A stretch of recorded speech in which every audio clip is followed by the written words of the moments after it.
Right now, we are looking at some other problems in indices that has to do with equations.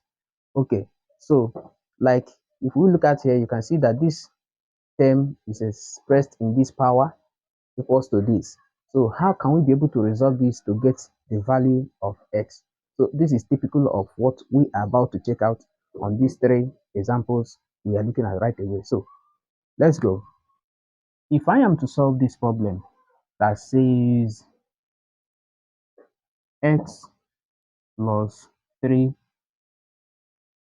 to power 4 over 3 equals to 16, what exactly am I going to do for me to be able to simplify this problem? Let me try changing this 16 to its index form and see whether we can be able to get something. And let me also try to expand this power, right? Break it into 2 and see whether we can also get something that makes sense here. So here I will have x plus 3. Now, can I rewrite this 4 over 3 as 1 over 3 times 4? Does it make sense? I think so. So I can rewrite 16 as 2 raised to the power 4. I think that also makes sense. So, do you remember that this, in our introductory class, that this is the cube root of this? That's the implication.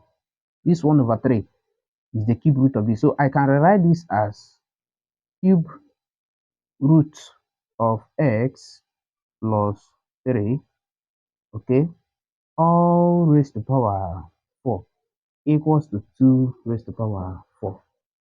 Now, I think we are getting close to something that is making sense. Okay. So, do you realize that the power here is the same thing as the power here? So, if this holds, it then means we can say since their powers are equal, comma, the equate the base. So, we can now see that what are we going to have? 3 root x plus 3 equals to 2. That's exactly what we are going to have. And you now know that we need to remove this cube root by taking the cube root. This is the cube root of this. So if we raise this to power 3 and raise this to power 3, both sides, I think we didn't commit any offense. So watch me do this. We are going to write this expression as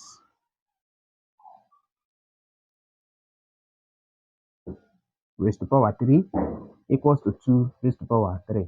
So that this, we take away this, and we have x plus 2 left. Sorry, x plus 3 left. Okay, from here equals to, this is now 8. So what do we have? I think you see how I was able to extract this out. Okay, so we can now be able to write this as x equals to 8 minus 3 and x is equals to 5. I think that's our result. All right, so just check it out again. The B part says if 2 to the power n is equals to 128, so find the value of 2 raised to the power n minus 1 in bracket 5 raised to the power n minus 1. So quickly, what you have there is 2 raised to the power n equals to 128 in index form. What is it? 128. 128. 2 here, 64. 2 here, 32. 2 here, 16. 2 here, 8. 2 here, 4. 2 here, 2. 2 here, 1. 1, 2, 3, 4, 5, 6, 7. So that is exactly 2 raised to the power 7. I'm sure that sounds good. Okay, do you see that since you can now conclude that since the base are equal, equate the powers, therefore n is equals to 7. That is, since the base are equal, we equate the powers, n is equals to 7. So we can now lift this n being 7 to that place. Hence in 2, you see 2, n minus 1 will become what? 7 minus 1. We have 7 minus 1. Then in bracket 5. And you have here n minus 1, which will now give us 7 minus 1 as well. So what do we have here? This will be 2 raised to power 6 times 5 raised to power 6.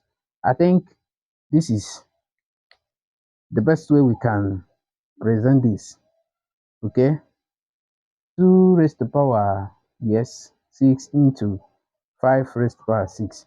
Now you can even extend it. You can even extend it further, because since their powers are the same thing, this can be 2 times 5 all raised to power 6. So finally it can be 10 raised to power 6. I'm sure you understood that clearly.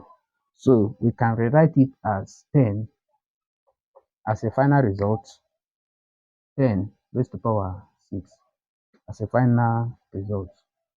Okay, so I'm sure that explanation is we are still going to be encountering things like this when we'll be handling indical equations. Okay, finally, let's look at the next example we have here, which is if t is equals to 2 to the power minus x. They say find whatever they stated there, 2 raised to the power x plus 1 in terms of t. So my concern now is to rewrite this in terms of t. So you can see that this expression is raised to the power minus x. So let me rewrite it as t equals to 1 over 2 to the power x. Let this be over 1. Does that make sense? Now, when you cross multiply, here, you will have 2 raised to the power x t equals to 1, because this times this and then this times this. I'm sure that is very clear. So permit me now to divide both sides by 2 raised to the power x. So you have 2 raised to the power x t over 2 raised to the power x equals to 1 over 2 raised to the power x. So that this will take away this. You have t equals to what now? Can you see that t is now 1 over 2 raised to the power x. What am I doing? Am I going back? I am to write this in terms of yes, we're able to arrive here. Okay. Oh, I'm moving backward. What I supposed to make here is this subject. Sorry, what I supposed to make here is this subject. Okay, let me continue in this line. I hope you observe that. So if I from 2 raised to the power x t equals to 1, if I divide both sides by not 2 raised to the power x, because that will take me back to, you see, it was like we are coming back here. So if I divide both sides by t, so we are going to be having 2 to the power x, then t over t equals to 1 over t. Okay, so this will take away this. It then means every 2 to the power x is equals to 1 over t, or you can say every 2 to the power x is equals to t raised to the power minus 1. You can write it like this, or you write it like this.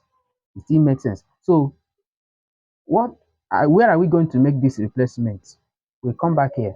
Can you see this 2 raised to the power x plus 1? Okay, and then every 2 raised to the power x is what? T inverse. So it then means if I have 2, that's this, raised to the power x plus 1. Okay, I am sure you know that it is uh, it is the same thing as this will be the same thing as 2 raised to power x times 2 raised to power 1. Do you get? Look at the addition here. You remember when the base are equal, you add their powers. So this will be, addition of this x and this 1. So now what is the value of this? The value of this now is 1 over what? T. So obviously, when I replace 1 over t here, then times 2 to the power 1, this will become 2 over t. So I have written this 2 to the power x plus 1 in terms of t. Can we see that now? So 2 to the power x plus 1 is equals to 2 over t. I'm sure that explanation is taken. Every 2 raised to power x is equals to 1 over t. Okay? So, and we have been able to use it to write this 2 to the power x plus 1 in terms of t. So the value is 2 over t. That's the third example we have right away in this, level we are in this indices. So we've not exhausted the problems we have here. Please follow us in this class. We are going over to the next class. Like the video, share it to your friends, click on the subscription button to subscribe, and click on the notification button to be notified about our uploads and our classes. We have done a lot of classes back there. You can check out on those classes as well. So thank you so much for being there. I am going over to the next class. Please, you follow me and check out the next set of problems I have here, which I am going to